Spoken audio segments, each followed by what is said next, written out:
You mentioned too, like having that male, female, or masculine, feminine, because I know there's like a lot of women's circles or men's circles, but I do think there's like such power in being witnessed by both, or yeah, speaking into those things in front of men and women.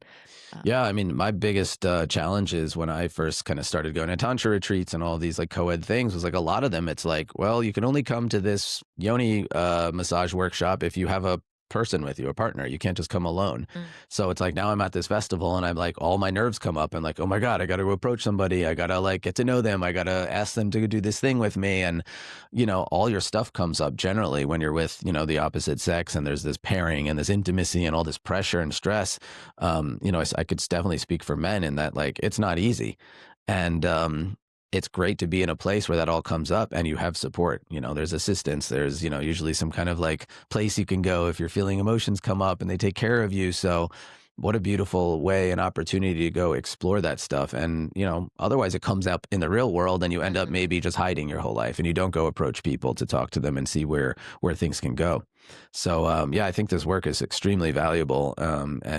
And yeah, you got to take baby steps. Don't just jump into the craziest thing you can do Yeah. right away, or else you might never want to come back.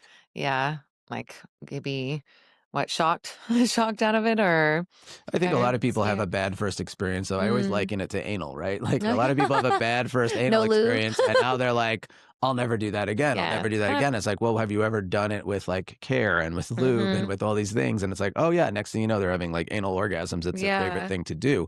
Well, if you push someone into the lifestyle or you push someone into like going to a tantra retreat and they're not ready, you risk the fact that they may just never ever do that stuff again and they'll just associate it with something negative. Yeah. I mean, that happened with me with mushrooms. I mean, I had the token, like, bad experience the very first time, and then I was like it took several years to be open or get lubed up to that idea again. Yeah, well, that's why my motto is to try everything twice, right? Yeah, I'm not gonna just try it yeah, once yeah. because I might have a bad experience, and if I could try it twice, then, I could at least see for myself, like, "Alright, maybe that wasn't the right person or the right whatever to do it with, Yeah. but I don't have to just run from it because I had one Mhm. bad experience." True. I'm curious too, like you mentioned, bringing it up to a partner. What if, like, how would you suggest someone bringing it up to their partner if one person is interested or not in whether it's a fantasy or whether it's like going to the Tantra Love Retreat? Is there a way that you'd kind of ease into the To bring up a conversation? Or fantasy? either a fantasy or just like, or hey, I want to go. For some reason, Tantra's been popping up on my feed and this love retreats. I keep seeing it or hearing about it. Like, what do you think about that? Or, you know, I think, yeah, like a lot of people that go to these things and they're like, "Well, my partner is not into this stuff," or whatever. The number one thing is you don't force it down their throat. yeah. You have to just kinda like it's usually women asking me like, "How do I get my male partner to like get into tantra?" And I'm like, "Well, first of all, why don't you just like leave that book I recommended to you out, Mhm. and he'll see you reading it, and it's just sitting there. Maybe when you're not around, he'll flip the pages and be like, oh, what is this? There's like instructions to masturbate here. There's this, there's that, and then maybe you just start to get more juicy in your life, and you really be it. You be tantric in your life, Mhm. and." He'll notice a difference and he'll be like, ooh, whatever this is going on, I like it, right? And he'll like it in you. And then maybe if he's ready, then he'll start to ask some questions and want to like join in some ways. It was really beautiful at our last retreat, though. We had a lot of women that came that have husbands that were just like, hey, you know what? This would be great for you. Why don't you go and do it on your Mm. own and have a good time? And like one of the women came up after, she's like, my husband's going to love this. I'm definitely going to bring him to the next one. I want to do this with him and whatever. And it's really nice when you give your partner the freedom to like Mhm. explore the things they want to explore without that kind of fear that a lot of people have. It's like, oh my God, we don't have to like all the exact same things. Mhm. And sometimes maybe they're not that into it. And maybe there's other ways that they can explore it that isn't necessarily going to a tantra retreat that might be too much. But I think it's really about your beingness rather than trying to do things. It's like my family thought I was in a cult. I just kept trying to enroll them to come to this training. You got to come. You got to come. And I mean, my mom did go. My brother and my dad did not. And my mom did go. And like she got some stuff out of it, but none of it stuck. And at one point, like down the line, she was like, "Oh well, I just did that for you." Mm. And I'm like, "Oh my God, that's such a mom thing to say." First of all, but also like you if you're doing something for someone else, it's not really going to Yeah. hit you. It's not going to be absorbed. It's not going to shift your life. And maybe that's the only shot that you have for them to do it. And, my mom hasn't really done anything like that again. And maybe that's why. Maybe if I Mm, just showed everyone how I shifted in what ways and like, and I'm more, loving, I'm more caring, I'm more mhm. considerate, whatever, then they would take that on themselves. Kinda, like, magnetize that, curiosity Exactly. by the being. Yeah, I love that. I love that yeah, the partnerships or the relationships, I think it's healthy to, like, go and explore and do things individually together because I feel like you're still bringing something back to that dynamic whenever you explore your curiosities or, have the safety and freedom to do that too. It's like you can still enrich the relationship by doing that versus, like, both having to, like, be enrolled in the Yeah, experience there's a big too. difference between like you have your things you like to do and they have theirs, which Mhm. is a good, healthy thing, Yeah. versus like, oh, I'm going down this path, which is like an entire lifestyle, and my partner's not into it, Mm. right? Like that's Mhm. different. Like I have some people who like they've just had their spiritual awakening and they want to go do all these spiritual things and they want to explore and learn and like they don't want to be held back when they're going to these things. If their partner Yeah. doesn't want to go and their partner just has no interest in it whatsoever, they're never going to do it. And then it's like, well, you've made a change in yourself that maybe you wouldn't have dated this person if you met them right now. So Mm. now it's like, well, now you have to be in integrity and kind of like say, hey, I've shifted and this is really important to me. And if it's not for you, I understand. And like, now what do we do? Yeah. And like have that kind of conversation, hopefully with like a therapist or coach or someone who can help guide you through that. Because sometimes it is just that you've changed and you can't change so much in your own life. And if your partner's not changing with you and expect things just to work out. Mm. Mhm. And especially if it's the woman trying to go to these, more awakened experiences, she's going to be more connected to herself and maybe want to explore more things. And that guy's going to be left behind if he doesn't start to explore that. And he doesn't need to, but he may need to find somebody else who's not into that stuff Yeah, to yeah. make a relationship work. So Mhm. it's tough sometimes, but I think making those tough decisions and not settling, whether you're getting into a relationship or you're already in one, is so important because a Yeah. lot of my work also focuses around death and the urgency of life and that we don't know how long we have. And, are we going to live in this moment and do the things we want to do? Because one day, everyone is going to be on their deathbed or whatever. Maybe it's just you go like that. But at some point, you're going to have a moment where you're going to look back on your life and you're going to go, holy shit, I have either of all these regrets or I did everything I could ever Mhm. imagine I wanted to do. I have no regrets. I didn't settle. And, not many people are going to be able to say that. A Yeah. lot of people are going to say, I can't believe I spent all this time in this office doing something I didn't care about, making money for someone else just so I could get by. Or I can't believe I stayed with that person because I just met them when I was a teenager and we were married for all these years and I just was comfortable or I just had to stay together because of religion or the kids or this or that, Mhm. which is a story you made up, instead of just being as happy as you can and following your truth throughout your life. I think if you follow your truth, you've healed your stuff, you've figured out, and I'll give you my like tips for life. This is like Yeah. how to live a perfect 10 life. First is healing. You have to heal from whatever stuff you've got. Everyone's got something, and it could be major trauma, it could be major indoctrination, it could be minor things. But either way, you got to look at that and heal. And from that healed place, now you know who you are. You're like, okay, I've shaken off all that stuff. I've peeled all the layers. I know who I am now. As who I am now, I need to explore this world and experiment and start to see like what are the things I like? What don't I like? How do I own my new self? And then the next level after that is like mastery. Now it's like I know who I am, I know the things I like, I know what I don't like. Now I need to master that and be able to communicate that with people in a really high level way. And typically that ends up in whether you're teaching people things or you're inspiring people just by the way you live. And nowadays, you could be teaching people things just because you have an Instagram account, but it also could be like, yeah, running retreats and doing things like Mhm. I'm doing, making it your life's work or your business or whatever. But that's where you end up at some point if you go on that path. But a lot of people get stuck because they don't even do the healing. Yeah. So now they're kind of living a life that is not Half theirs. lived. Yeah, half lived, not theirs, whatever you want to call it.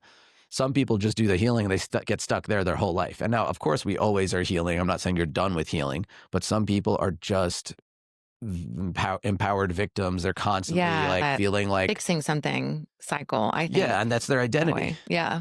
Their identity becomes like, I've got this issue, I've got this diagnosis, whatever, I identify with this thing. And it's like, instead of doing that, why don't you just like heal from these things and explore what else is possible. What's the future instead of living in the past? Yeah. What do you suggest to someone that's having like a kind of an awakening, or they're getting a sense of the possibilities that are available to them, but they're like in that relationship that is dead? And, I know a couple of people that say they're staying for the kids. I'm like, can I offer you a different perspective? Like, Hmm. if you were to leave, could possibly should give an example of a loving, caring relationship or an intimate, whatever it is. But I was going to get your 2 cents on that Yeah, before I we mean, wrap I was a up. psychology major at Penn Oh, State, cool. and like I've studied a lot of this stuff, and pretty much all the research I've seen has said do not stay together for the kids, Mm, especially if you have a really tumultuous, verbally abusive, that kind of relationship, because they're going to see that and they may model it, or they may just have a lot of trauma from it. And when you kind of rip the Band-Aid off and have a very healthy kind of uncoupling, and they could grow up with seeing two happy parents, even if they're not happily together, that creates a better yeah, a better lifestyle for them and a better model for maybe how they can create their life. And also they get to see like, hey, sometimes relationships don't work out and we could still be loving and we could still care about each other and mhm. be kind. And in a world where it's so polarized and so divisive, I think that's more valuable than anything else. And I don't know Yeah. what you're gaining by staying together for the kids. I mean, I could tell you my parents got divorced when I was in my early 20s, and me and my brother saw them arguing all the time, and we are just like, well, why don't they get divorced? Like, even we were questioning it at a young age of being like, this is uncomfortable, like seeing all this. And like, Mhm. thankfully he and I really, yeah, like didn't make those same mistakes, but many people will. And I think you really have to do the research, like look up these things. People are just doing stuff because they're doing it. I mean, like I'll get into like other things like circumcision, and Mm. like, it's like, why are we still doing that? Like, is there any real reason? And I've done all the research and there's really no good reason. People say, oh, it's for like hygienics and health and this and that. It's like, no, it's not.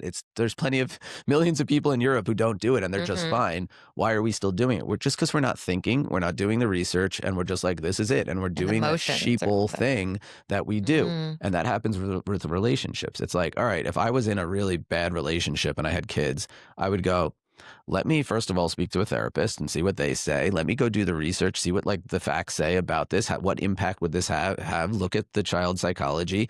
Like, if you really cared, you do that. But I think people are just kind of, again, they're being sheep. They're not really looking into like what would be the best solution. And instead, it's like they're protecting themselves too. Mm, mhm. Maybe they're scared to actually get divorced because of their own comforts, their own trauma bond. So they blame it on the kids. Oh, we got to stay together for the kids. Oh, And yeah. everyone's like, okay. So It's more there's a lot to look acceptable at. if Yeah.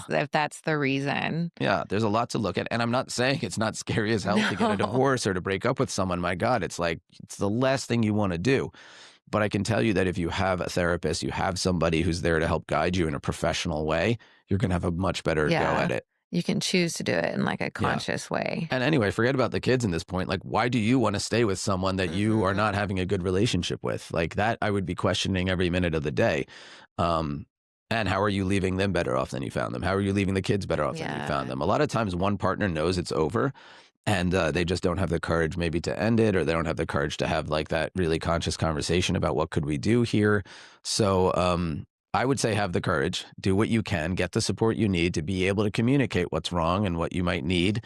And in the end, people just want to feel heard. Mhm. So if we can do that with each other, the solution isn't really so scary. I like that. Well, we have just a couple minutes. Is there anything else that you wanna drop in here, or Um, let's see what's interesting right now. Or you're talking about like anything I want to share about anything, my. both, whatever is feeling alive for you. Oh, you know what? I've been meaning to ask this question to everybody. Sometimes I forget. So before I forget, I'll ask, what's turning you on in life right now? In or out of the bedroom? Let's see. I mean, listen, in the bedroom for me, I feel like I'm so public. I'm running around the world. I just went to Yeah. 𝐸𝐞𝐫𝐞, which is Oh, like what is the that? swinger capital of the world, I call it. It's a naked city. Oh, So cool. you basically get there, you're in this nudist village. You can walk around from your apartment, going down the elevator to the bakery, to groceries, to the bank, naked.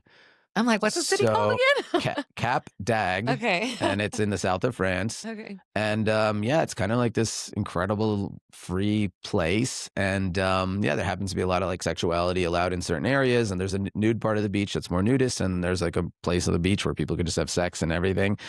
It's wild. I mean, I don't think there's a place I've been that's more liberated and free, and people that like, you're not just going to show up there if you don't really know what's going on. So it's people that kind of have really either embrace the nudist life or embrace their sexuality.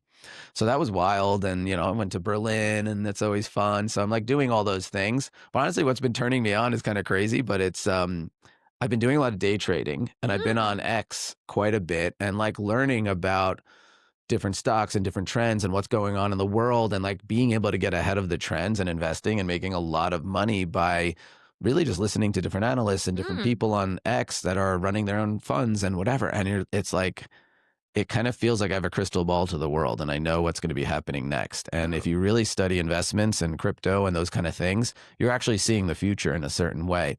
And that's been really fun for me. And I really didn't expect that because I left the corporate world. I was in finance, I was in sales, and like now I'm like, I'm doing it in a different way. I'm Mhm. running my own fund for myself in a sense.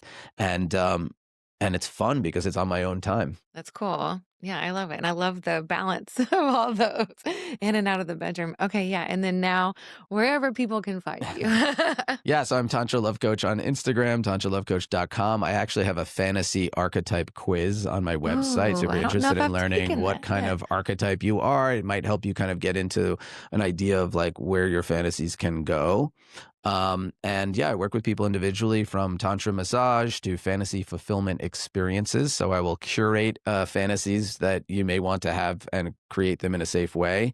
Um, and I do coaching virtually, and of course the Tantra Love Retreat. And yeah, I'm doing all kinds of things in that world of sexual liberation. So if that's curious to you, if you're interested in even just talking to me about what's possible, reach out on Instagram or on my website, and I would love to talk to you and connect. Awesome, thank you. Thanks for having me. It's Oh, been thank amazing. you, thank you. I like that zip by.